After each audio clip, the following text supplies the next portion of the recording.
Which of the 2019 cars on Assetto Corsa Competizione is the quickest? Today we're going to be taking a look at Zandvoort and seeing which car turns out on top. Now to start off the list, we're going to be starting with the Honda NSX GT3 Evo. Now this car is supposed to be a little bit more competitive than its previous version, but even with the new BOP it still seems to struggle, and that's why it's at the bottom of this list. I found this car a bit of a struggle coming out of corners. It's got a bit of turbo lag, and when it punches it really likes to turn the car around, so there's a lot of throttle control required to get this car to do a fast lap time.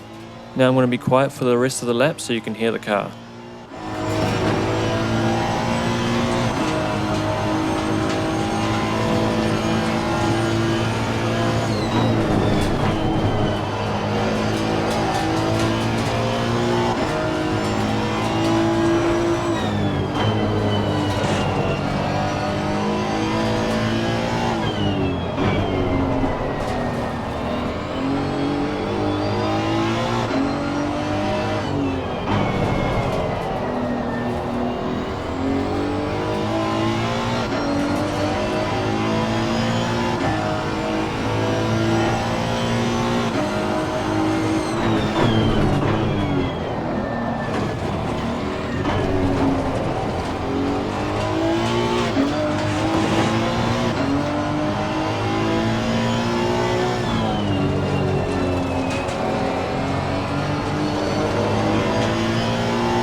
Our first car of the day, the Honda NSX Evo, does a time of a 135.505, which isn't too bad. Our next car that we're going to move on to is the McLaren 720S GT3. Now this has got to be one of my favourite handling of the 2019 cars. Turn-in is great, it slows down when you want it to, and you can use the throttle a little bit to rotate it out the corners. Overall great car, just doesn't seem to have the top pace. I'll let you watch the rest of the lap.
The McLaren does a time of a 135.496, which is only about 9 thousandths of a second slower than the Honda, so very close there. The next car we're going to move on to is the new Bentley Continental GT3. This car didn't feel too bad. It feels a lot heavier, and you're on the right side of the car, which is something you have to adapt to. The low speed grip, it feels a little bit more sluggish. The high speed grip's pretty good, but overall a fairly decent handling car. It's not at the top though.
Now the Bentley does a time of a 1:35.469, which is only a couple hundredths quicker than the McLaren, so we're still very, very close in lap times. The next car we're going to move on to is the old Lamborghini Huracan GT3, the non-Evo version. I've driven this before, obviously, being an older car. It's very nice. It does pretty much what you want it to do all the time. Doesn't feel like it wants to kill you too much, unless you really push it. But on a nice clean lap, it feels great. Grips everywhere, good grip out the corners, into the corners. Overall, great car.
Now the old Lambo does a time of 1:35.364, which is maybe about a tenth quicker than the previous car, the Bentley.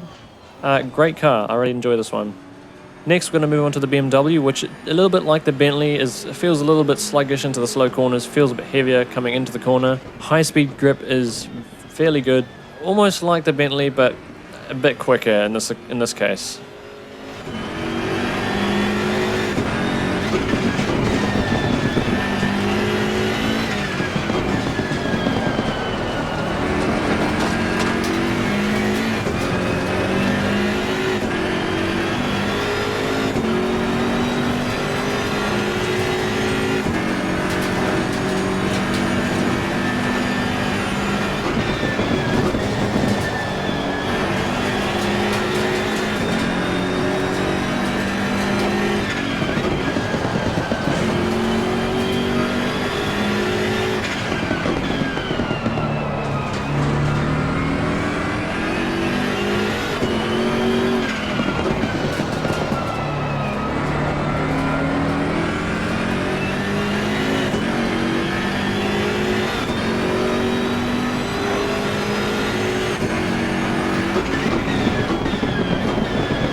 The BMW does a time of a 1:35.346, which is only another couple hundredths quicker than the previous Lambo we just had, so very close. The next car we're going to move on to is the Mercedes GT3, same model as the previous year. This car is pretty punchy out the corners, so it requires a bit of throttle control. Overall has great grip though, and usually pulls a really nice lap time.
And the Mercedes does the time of a 1:35.283, which is a fair few hundreds faster than the BMW, but still pretty close. The next car we're going to move on to is the Nissan GTR, which I really enjoyed. Coming out the corners, you can use the throttle quite a bit to rotate the car without the traction control ruining your day. Its grip is overall great, pretty much in all corners. Handles bumps pretty well too. Great car.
The GTR is going to set a time of a 1:35.259, which is only very slightly faster than the Mercedes we just had. The next car we're going to move on to is the Audi R8 Evo, the new one. This car handles really good. Pretty much everywhere it'll do what you want it to do. The only time it might want to kill you is on corner entry. Sometimes it gets a little bit of oversteer and then the traction control kicks in and stops you from getting out the corner quickly enough, but that's... as long as you know how to handle the car, you shouldn't really have this issue too much. Super fast car.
The Audi will do a time of a 1:35.220. So now we're getting to the really low 1:35s. It'll be interesting to see what the next car can do, and that next car will be the new Aston Martin V8 Vantage GT3. And this car I really love. I mean, to be honest, there's not many cars I don't love in here. But almost like the Nissan, you can use a bit of throttle to rotate it out the corners. You can see in the first corner I do a bit of that. I really like just driving this car lap after lap. Doesn't want to kill me anywhere, but yeah, enjoy the lap.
The Aston will do a time of a 135.142, which chops a little bit of time off the Audi.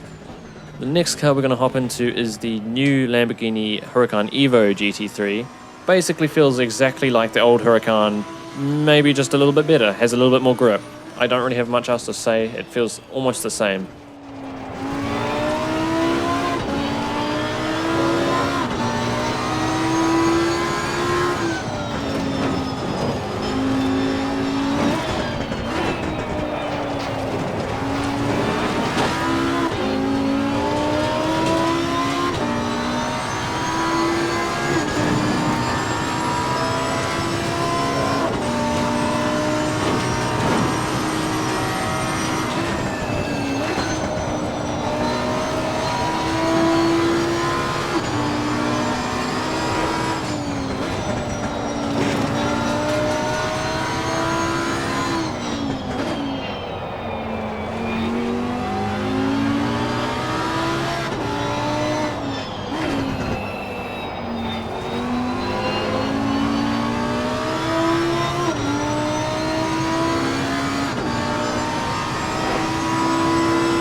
The Huracan Evo is going to do a time of a 135.136, which is only fractionally faster than the Aston Martin.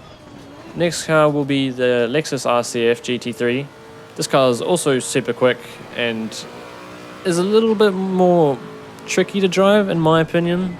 You can use a lot of throttle to rotate the car. Feels a little bit more scary on edge though, I don't know. It's just my opinion. Obviously you can do a really fast lap time though.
Lexus pulls a time of a 135.070, which is now super close to the 134s. Maybe the next car will do it. Let's see. That car is the Ferrari 488 GT3. This has always been one of my favorite GT3s. Super nice handling, maybe a little bit snappy at times, but overall great car, as most of these cars are. This one sits at second on the list, so we've only got one more car to go, which I'm sure you already all know what it is. But let's just see one lap with the Ferrari.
Ferrari 488 does a time of a 134.821, which is nearly, it's actually over 2/10 quicker than the previous car, so the gaps are slightly growing now. The final car, first place, is the Porsche 911.2 GT3R. This car just flies. It's quick everywhere. It also feels a bit dodgy in some of the high-speed corners. If you lift off the throttle too abruptly, the rear end will want to throw itself around. But if you can control the car, this thing will fly. It'll dominate the lap times around this particular track. Maybe around other tracks it'll be a little bit weaker, which I'm probably going to find out in the future by making more of these videos on different tracks. I'll let you watch the rest of the lap without me talking.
We come down the final straight now, and the Porsche does a time of a 134.434, which is so much faster than any of the other cars that we've looked at here today. This thing is in its own league when it comes to this track. Here are the final results. You can see all the cars' relative times compared to the Porsche's time. Quite a lot slower. Other than the Porsche and the Ferrari, all the cars are extremely close. They're all separated by about half a second. But when you include the Porsche, that bumps it up to a second. If that car maybe got a little bit of a restriction on this particular track, we could have some super close racing with all the cars. Who knows, maybe in a race situation, the Porsche might suffer a little bit more. I'll have to test that out at some point. But yeah, I'll do more of these tests on other tracks in the future, maybe Spa or yeah, just any other of the other tracks. We might have different results. I hope you enjoyed this video. If you have any other kind of videos you want to see on ACC, let us know in the comments. If you enjoyed, like and subscribe. Thanks for watching, and we'll see you next time.